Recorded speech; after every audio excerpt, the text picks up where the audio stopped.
Hi, nice to meet you. Alessandro, nice to meet you. Pleasure. In this area, I mean, you guys from France know limestone really well. There's no limestone here, but that's pure silica. What you're holding there, this is silica in the purest form. It's called diatomaceous. This is the mother rock of where you're going to go to the vineyards. But it's like silex, no? Yeah. So basically, limestone is fossils of planktons. This is fossils of algae.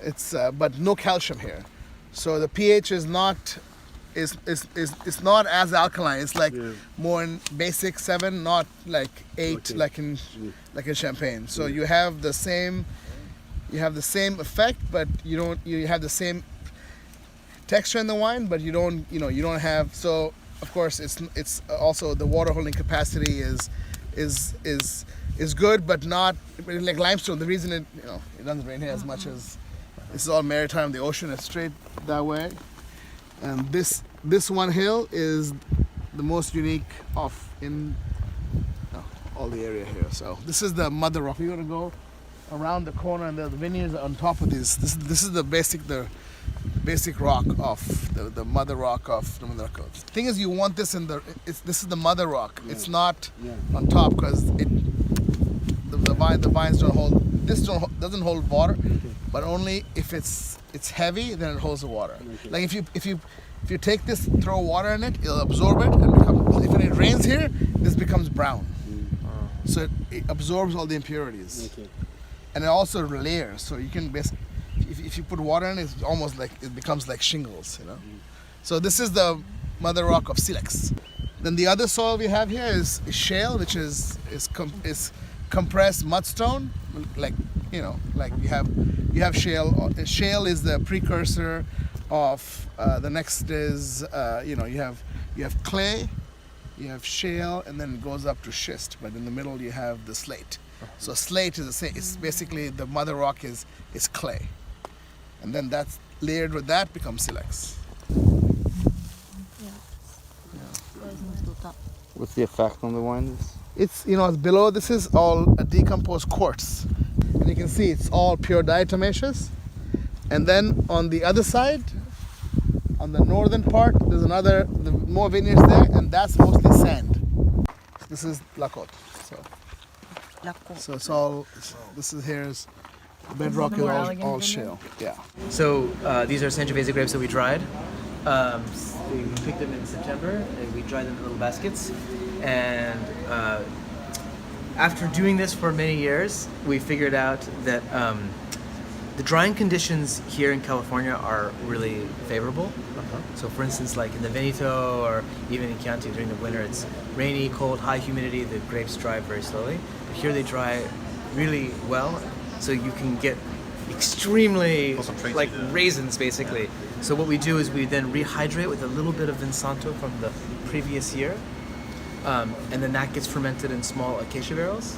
And at the end of the tasting, we'll taste we just finished I think you might have tasted it last time you were here, the 10-year Solara. So we've been fermenting and aging the Vinsanto for 10 years, and finally we have done the assemblage in big foudre, and we'll begin to bottle probably maybe next year. We'll do the first bottling. It's a very interesting program, very strange. Yeah, Raj has really been kind of pushing us to go to tank earlier and earlier, and so I think that's been a really good thing. This year we were able to put kind of more like fancy cuvées into tank during the harvest, and then for like this wine here, immediately after harvest, we can reuse the barrel, right? Because fresh. Yes. We rack it, and then just dump it and fill the barrel again. So you don't have to. You only one racking and bottling, and then reuse the barrel again because we don't use much New York. It's our belief now that we had a lot of microbial activity at the beginning of fermentation before Saccharomyces really took over the fermentation. And a lot of those microbes were actually consuming the acids. And so we were seeing very large pH shifts. Normally you always see a pH shift, particularly when you use whole bunches, because the potassium in the stems buffer the acidity. So we were new to expect that, but it was bigger than you would ever expect. Once we started doing the Pied de Coups, and we were introducing most of the cuvee with just Saccharomyces there, stopped seeing that problem. Yeah, you don't have the... But we still don't add any sulfur, so it was a very elegant solution. We were able to win on many, many fronts. But Pied de Cue, you pick it 10 days before? 7 to 10 days before. Yeah. Destem? Destemmed, and we put it to the bottom of the tank, Yeah. and we keep it very cold, and we smell it every day, make sure it's clean.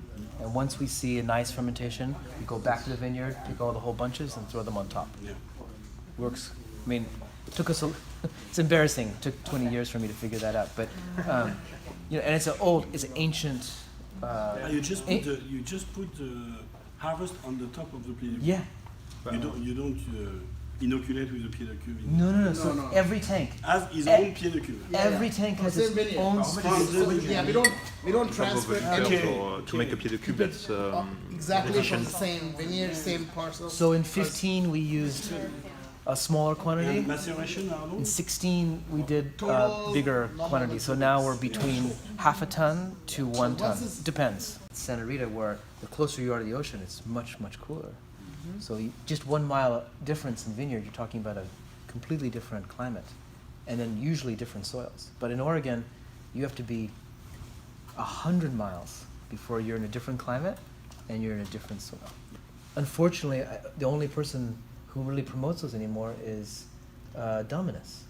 I mean, he loves those soils, and he said these are the most beautiful soils in that valley. Nobody else thinks that. They all think the most beautiful soils are on the mountains where there's like no clay. You know, and I think he's right. The most beautiful soils are on the valley floor, but they don't look as impressive. Valley floor. Yeah, Yep. and just maybe a little up on the Yep. bench. Yeah, Fascinating.